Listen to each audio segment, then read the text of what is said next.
It seems these days that everyone in politics is apparently either a socialist, a communist, or a fascist.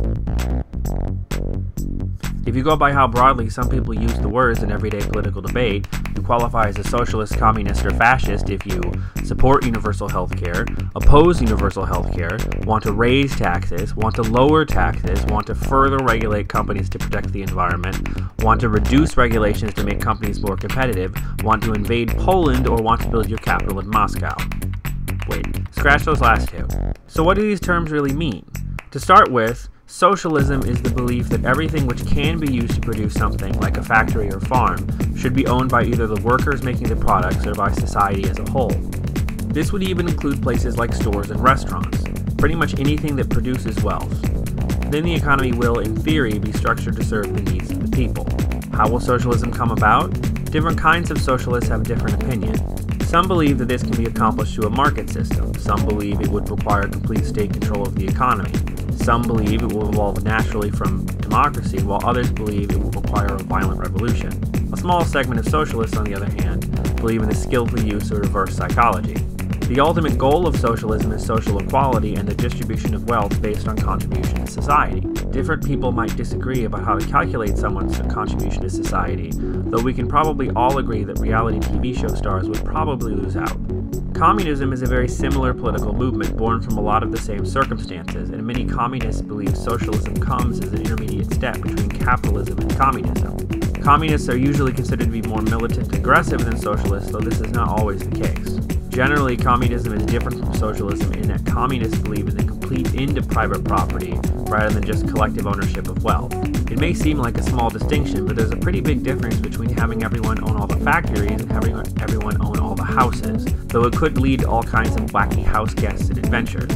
In theory, there's an exception for personal items of property like clothes and such, because, come on, that would be crazy.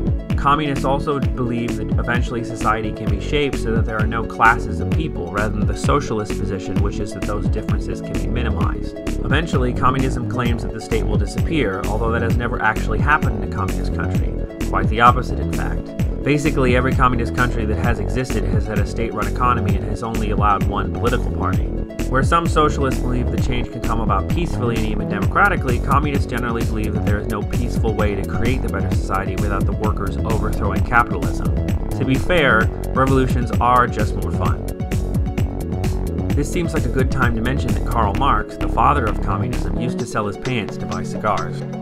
There are specific policies socialists and communists have supported in the past, like having the rich pay higher taxes than the poor or having government-provided old age and disability support.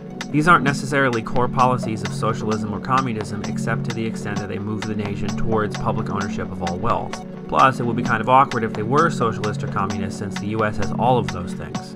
And now on to fascism. Fascism is the belief in a nation that is the basic unit of society formed out of a single race.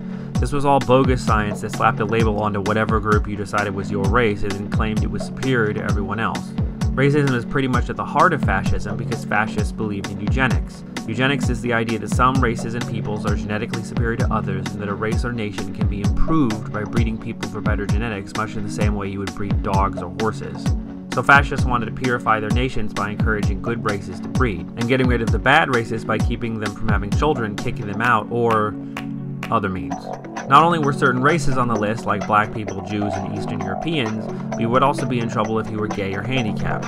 Aside from the racism, fascists also believed that their nation should be the center of everyone's life, so a lot of effort was put into glorifying the nation through education and public rituals.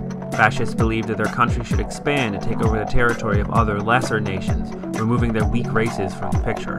So fascists started a lot of wars. You might have heard of this. Inside a fascist state, everything is organized with the purpose of furthering the nation's goals. So the state controls the economy and most of people's everyday lives, which are all organized to support the state. So there are some similarities between the goals and methods of fascist and communist countries, even though fascists and communists hate each other. Not the way most people use the word, but a slightly more serious kind of hate.